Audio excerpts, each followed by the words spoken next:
Hi, dear fans, friends, and subscribers of Cricket Happenings. As promised yesterday, your host Ram is back here on the World Cup rest day, I would say. 2 days of rest, as we all know. But I'm taking this opportunity to do a preview of the first semi finals that is coming up this Wednesday on 15th of November.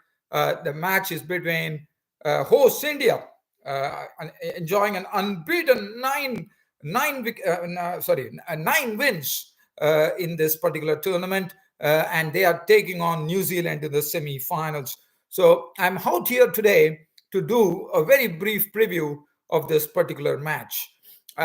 So let me start the preview. Now, first, let us go into the India New Zealand previous World Cup matches.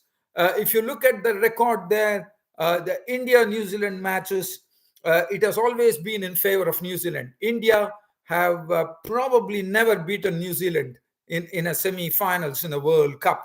So definitely New Zealand are holding the wood over India. So, but this particular team, India, is looking absolutely primed. Reason one is it is being played on your home turf, and over and above that, yesterday we saw against, yes, Netherlands are a smaller team, but everything is coming together. I mean, the batting is firing on all cylinders, the bowling is coming together, the spinners are doing well, the fielding is lifted, everything is coming together for India. So definitely, looking at how the things have panned out, my gut feeling is that. It is again. I'm not telling New Zealand are a very good quality team, no doubt about that. But looking at it, India probably have just have a slight edge in this particular game. New Zealand, as again I'm telling, New Zealand are a very powerful team, but the edge is there. There is a slight edge. I would say the slender edge is there for India. But again, everything is based on how India has been faring in this World Cup.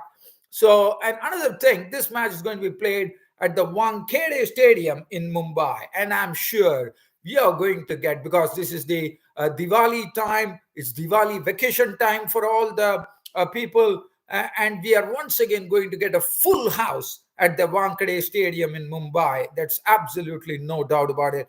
Well, I have been born and brought up in Mumbai. I went to work for greener pastures to a different country, but definitely my heart lies in Mumbai. Being born and brought up, and as a young boy, I used to go to the Wankhede Stadium in Mumbai. I used to go to the Brabant Stadium in Mumbai to watch the cricket matches. I do remember those days. I even have gone and watched the Ranji Trophy. I watched the Irani Trophy between rest of India and Delhi. So a lot of things I've watched with my friends, and I've had lots of excitement and enjoyment. So definitely, really looking forward to this clash between India and New Zealand at the Wankhede Stadium in Mumbai. Now, Wankhede Stadium in Mumbai. Let's talk about the thing. There is one thing in Mumbai. It's a really nice greenish pitch. There'll be a bit of brown soil as well, but definitely it will definitely aid the bowlers a bit, because you can get some good bounce on a Mumbai track, and we are definitely going to see a nice battle. As I said, New Zealand are a very very good quality team. I have the highest amount of respect for the New Zealand team, and as I said, they are the ones who are holding the wood over India, because India has never beaten New Zealand in a semi-finals in a World Cup. So definitely, India's clashes against New Zealand. They are beaten. I think there was one. I don't remember whether it was the World Cup. I'm just trying to recollect. But as far as I know, in the World Cup, India have not beaten New Zealand. So definitely, New Zealand are holding that big ace, and that's a psychological edge that New Zealand are holding over India. But okay, let's have a look at the team now. One thing for New Zealand, let's understand one thing. In the last match that India played at Dharamshala, India won the match by 4 wickets against New Zealand. even though they put 273 and India, for the loss of 6 wickets, they won it. Now, if you look at that particular match, the big difference that is going to be there is that in this particular match, let's all understand one key person in the New Zealand team, none other than the New Zealand captain, Kane Williamson, was not available. He was injured, he was not playing. But now it is a different scenario altogether. You are having one of the key persons from New Zealand, the New Zealand captain, Kane Williamson, in the mix. And I'm just trying to see who would be the one who would be going out if Kane Williamson was to get into the team. I probably think Mark Chapman might be the one who would be making way for Kane Williamson. And Williamson has already shown he's in good nick. The other day, made 87 against Pakistan. Yes, he's in good nick, no doubt about it. And Kane Williamson, it makes a huge difference because he's not only the captain, he has ounces of experience, and besides, he's a classic player. And he knows how to, what to do exactly. And also, we have seen Kane Williamson can also unveil the aggressive side of his with his batting, and that we have seen that as well. So let's talk about this particular this. So looking at that squad, no, I'm as I said, I'm just doing a brief preview of the first semi-finals, which is coming between India and New Zealand. So looking at that, Devon Conway, that is one area. Devon Conway can be someone is not looked in real form, and I wouldn't say Devon Conway has really delivered to the expectations of New Zealand in this World Cup. So the Indian bowlers might start preying on that. So that is going to be very important. Willian, well, he has looked good in patches. So one has to wait and see. Rachin Ravindra, I mean, he is the team sensation of the tournament. He is on an absolute high. At this particular age, he's just 21 years of age, if I'm not wrong. And Rachin Ravindra has a bright future, has a great future. Rachin Ravindra, I'm just going to see Rachin Ravindra's age here. Yes, he's 23 years of age. My bad. So he's 23 years of age, and Rachin Ravindra has been the team sensation of the World Cup. And as I said, I've already named the player of the World Cup. That is Rachin Ravindra of New Zealand. And he is someone, he can stand. The other day against India, he made 75. And well, he is someone who's going to be a threat because he is a classic player and he's immensely talented. And I don't see any flaws in his batting. And he's a nice flowing batsman, and he knows what to do. If the situation is such that he has to nurdle the singles, he will do that. If you want him to clear the fence, he will start doing that as well. So Rachin Ravindra, watch out for him. And then Daryl Mitchell. Now Daryl Mitchell is, he's someone who's absolutely fresh. He will have very happy memories of the previous match between India and New Zealand, where he scored 130 runs. So, and that was a wonderful knock. That was a real aggressive knock from him, 130. And he was the one who held the innings along with Rachin Ravindra, forging a partnership. So Daryl Mitchell will be someone is there. And then Tom Latham, yes, he has not really looked the piece. I mean, I'm sure his captaincy has been good in the absence of Williamson, but Tom Latham, batting wise, I don't think he has done much.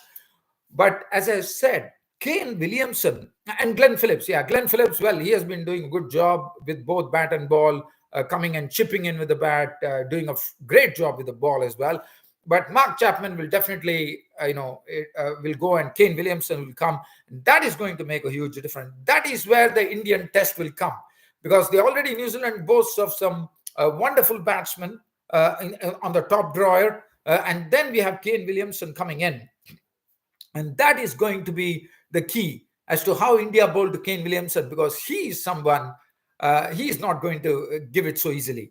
And looking at the New Zealand, the other batsmen like Mitchell Santner, well, Santner is a very useful all-rounder. And the bowling has been looking good. Trent Bolt has just hit his straps, one could call. Tim Southee has not looked the real piece. Whether he will be played or whether Lockie Ferguson will be preferred, I'm sure Lockie Ferguson on a track in Wankhede Stadium in Mumbai, I would probably say it should be Lockie Ferguson. and then Matt Henry. Matt Henry, unfortunately, is not there, so Tim Southey will definitely play. Matt Henry was there in the previous match, but he's not there in this match. And Matt Henry, if you look at Matt Henry's stats there, well, he took 1 for 55 the other day against India. So definitely. And looking at the Indian bowling, well, Indian bowling has been doing very well. Bumrah has been doing his job perfectly. Mohammad Siraj sometimes has been leaking runs. Sometimes he has been okay. He definitely needs to improve his fielding, no doubt about it. But definitely Mohammad Siraj and Bumrah are a very formidable opening pair. They've been successful. Mohammad Shami has been coming in. But yesterday, I was, even though he has done very well, there was a matter of concern. And that is something that New Zealand would have watched all the videos. Probably Shami had probably taken it a bit easy against Netherlands. He probably experimented a lot. Probably, I mean, that's my feeling, because for a bowler like Mohammad Shami to give 41 runs of 6 overs to the Dutch batsman was something which was perplexing for me after having done a great job with all the strong opposition. So that is something probably I have a feeling Mohammad Shami would have experimented a few things probably. And yes, and that was something which came from Rohit Sharma, the Indian captain, as well. And the spinners, well, they had been doing an amazing job. Kuldeep Yadav and Ravindra Jadeja with the ball, they would be terrific for sure. And that would be the challenge for New Zealand. But Kuldeep Yadav went for lots of runs in that match against New Zealand in the first match that India lost, India won, where he leaked 73 runs of his 10. Now, that is something that he needs to really get a control over, according to me. So these are the things that one has to watch for. Now, India, if you look at India, the batting is looking extremely strong. As I said, they already created a record in the World Cup where the first 5 batsmen have scored, 50s, I reckon. So looking at that particular thing, in the last match, if you look at it, Virat Kohli was the centerpiece with 95, 46 from Rohit Sharma. So again, India, again, definitely, I'm sure New Zealand would have made a lot of notes about India's approach, where in the power play, Rohit Sharma and Shubman Gill they just attack the opposition bowling, and they have been extremely successful. So that is something that Rohit Sharma and Shubman Gill are going to continue. So that will be the challenge for New Zealand. How do they stop Rohit Sharma and Shubman Gill? And I'm sure they will do a lot of scheming. A lot of videos would be watched, and they would be trying to decipher as to how they are going to hit the Indian openers. Because that would be the key, according to me. Because the Indian openers have been going off to flying starts. In the last match against New Zealand, I think they put 71 in 11.1 overs. So that really tells you that. Virat Kohli, well, Kohli will be gunning for his 50th ODI. He missed there against Netherlands, which would have been his best chance. So definitely he would be eyeing that. Virat Kohli, he made 95 the last time, so he would probably like to go and make it much bigger than that and make it very special for India by making a century, his 50th ODI century, if at all he gets it. The very good thing for India has been, another good thing, that middle order has been really strengthened, because Shreyas Iyer and KL Rahul are in absolutely pink form right now. They have hit their straps at the right time, and this is the first time I'm seeing Shreyas Iyer and KL Rahul both play with increasing consistency. So that is something great news for India, according to me. That has made a huge difference.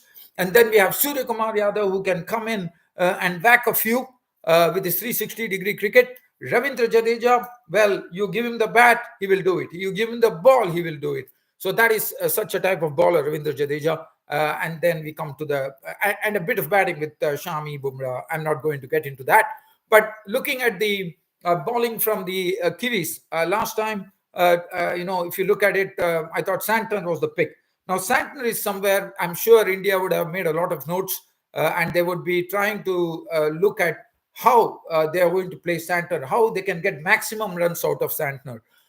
Bolt, Henry is not there, so Tim Southey will take his position. So it will be interesting to see how Tim Southey goes against India and the Trent Bolt, Tim Southey combination. And again, it's the semi-finals, so everybody are pumped up. And then we have Lockie Ferguson. I'm expecting Lockie Ferguson to play. He got 2 for 63 in the match, so Lockie Ferguson will definitely play. And then And then the spin of Glenn Phillips has always been handy. And then Rachin Ravindra can also wheel his arm over. So we are looking at, as I said, it is probably India's best chance to turn the equation around, whatever has been with New Zealand holding the wood over India. So the question for me is, can India change the equation in the first semi-finals of the ICC Cricket World Cup 2023 by beating New Zealand on 15th of November at the Wankhede Stadium in Mumbai? Well, dear fans and subscribers, pleasure bringing you this preview of the first semi-finals that is coming up on November 15th. I'll be back tomorrow once again on the rest day to bring you the next preview of the second semi-finals between South Africa and Australia. Till such time, I see you tomorrow. It's your host Ram signing off. Thank you.